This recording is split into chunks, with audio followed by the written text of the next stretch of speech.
Florida Governor Ron DeSantis, known for his assertive leadership during the COVID-19 pandemic and his strong stance on educational and cultural issues, emerged as a prominent figure before withdrawing in January 2024 to endorse Donald Trump. Tech entrepreneur Vivek Ramaswamy, the youngest in the GOP field, ended his campaign in January 2024 endorsing Trump. He has in fact joined forces with Donald Trump. North Dakota Governor Doug Burgum, who ended his campaign in December 2023 and endorsed Trump, was noted for his focus on the economy, energy independence, and national security.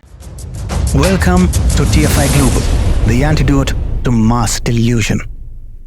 The upcoming US presidential election have shaped up to be a highly competitive affair, particularly within the Republican Party, which boasts a diverse array of candidates, each bringing unique perspectives and visions for America's future. Leading the Republican lineup is former President Donald Trump, who, after launching his bid in November of 2022, stands as the most formidable contender. Trump's campaign is marked by promises to revamp the government and pursue retribution against political rivals. Florida Governor Ron DeSantis, known for his assertive leadership during the COVID-19 pandemic and his strong stance on educational and cultural issues, emerged as a prominent figure before withdrawing in January 2024 to endorse Donald Trump. Tech entrepreneur Vivek Ramaswamy, the youngest in the GOP field, ended his campaign in January 2024 endorsing Trump. He has in fact joined forces with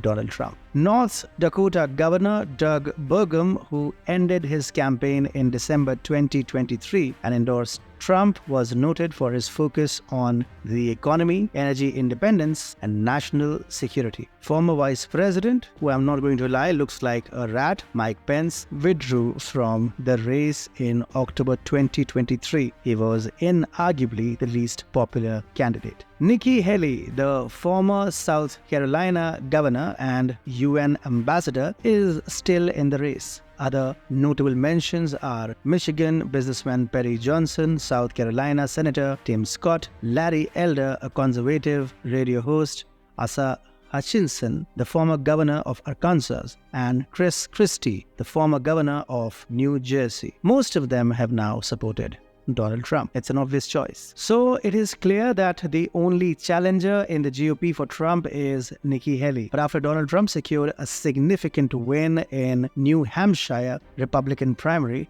edging closer to the GOP nomination for a potential rematch with Joe Biden, who hates fossil fuel so much that he has started looking like fossil himself in the presidential race, it is clear that Haley is on her way out. Haley's criticism of Trump's mental fitness and caution of potential chaos under his leadership had limited impact in New Hampshire, seen as a minor obstacle in Trump's campaign. Anybody who accuses Donald Trump of being slow in the head needs to get their heads checked, because Donald Trump is anything but slow. I mean, he is dial a quote Santa. Anyway, the New Hampshire result further narrows the race, especially after Florida Governor Ron DeSantis' withdrawal following the Iowa contest. Trump, who previously won in Iowa, maintained a strong lead with minimal campaigning in New Hampshire. Haley, aiming to appeal to independents and moderate Republicans, emphasized that most Americans oppose a Trump-Biden rematch. Most Americans inside her own head. There are two types of losers, good losers and bad losers. Haley seems to be the latter. Meanwhile, Democrats in New Hampshire also voted, with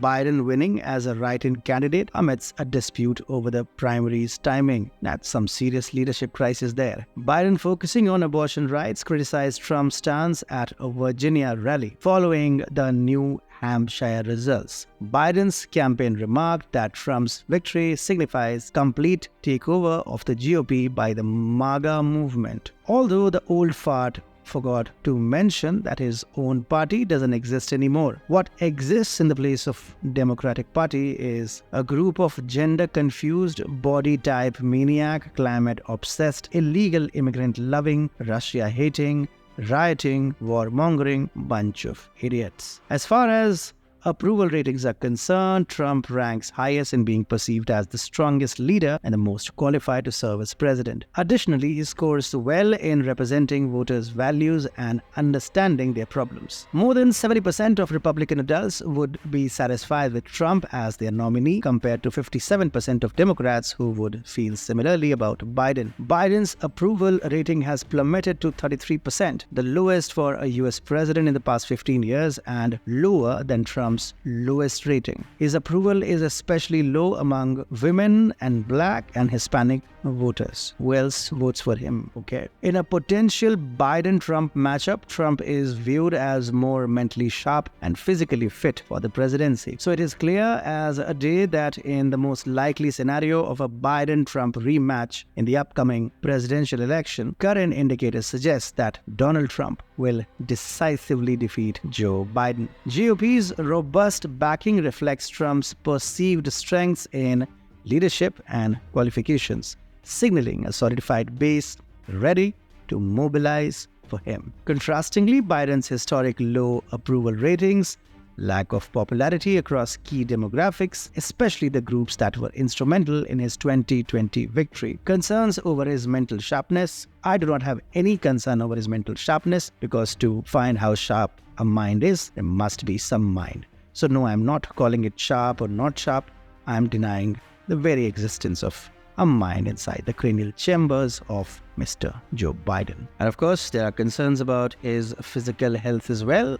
These reasons paint a challenging picture for the re-election bid of the political fossil.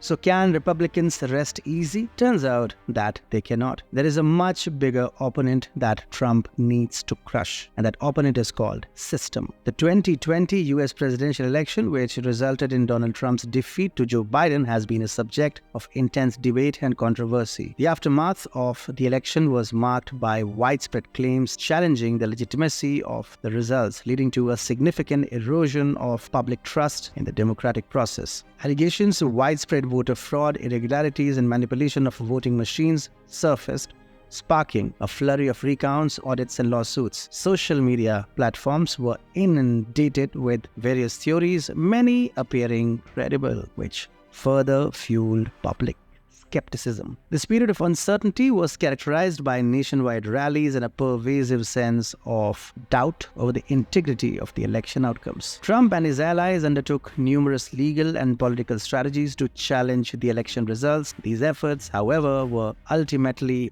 unsuccessful, as the claims were consistently disputed by Biden and his team and rejected by election officials and courts. Many independent fact-checkers, however, remained skeptical. The contentious atmosphere surrounding the election results culminated in the events of January 6, 2021, when Trump supporters gathered at the US Capitol. While the event was largely peaceful, it was widely portrayed in liberal media as a siege or a war or some sort of an attack. Recent revelations indicated the involvement of some FBI officers in the crowd, which later turned violent. This incident not only deepened the divide in American society, but also cast a shadow on the integrity or the lack of it in law enforcement agencies. The handling of the election and its aftermath provided fodder for political rhetoric, notably the issue of white supremacy, which became a prominent theme in Biden's narrative. It can easily be said that the events of the US Capitol gave Biden the bat of white supremacy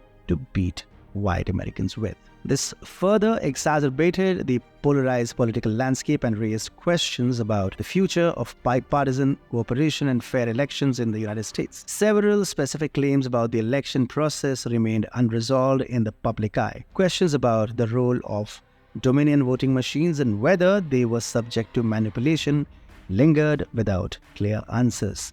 Accusations of votes being cast in the names of deceased individuals and illegal immigrants were never thoroughly investigated or conclusively dismissed. Additionally, concerns about the security and reliability of mail-in ballots, a voting method that saw a significant increase due to the COVID-19 pandemic, were raised. However, definitive resolutions to these concerns were not provided, leaving a segment of the population doubtful about the authenticity of the mail-in voting process. The 2020 election, with its controversies and unresolved allegations, has had a lasting impact on the American political landscape. Not only challenged the trust in the electoral system, but also intensified the existing political polarization. This episode in American history highlights the crucial need for transparency, accountability, and trust in the democratic process, essential for the preservation of the nation's democratic ideals. So there, Biden can defeat Vivek's and Ron's and Nikki's, and certainly a rat-faced ex-VP, but can he win the election? Can he defeat the system? That remains to be seen.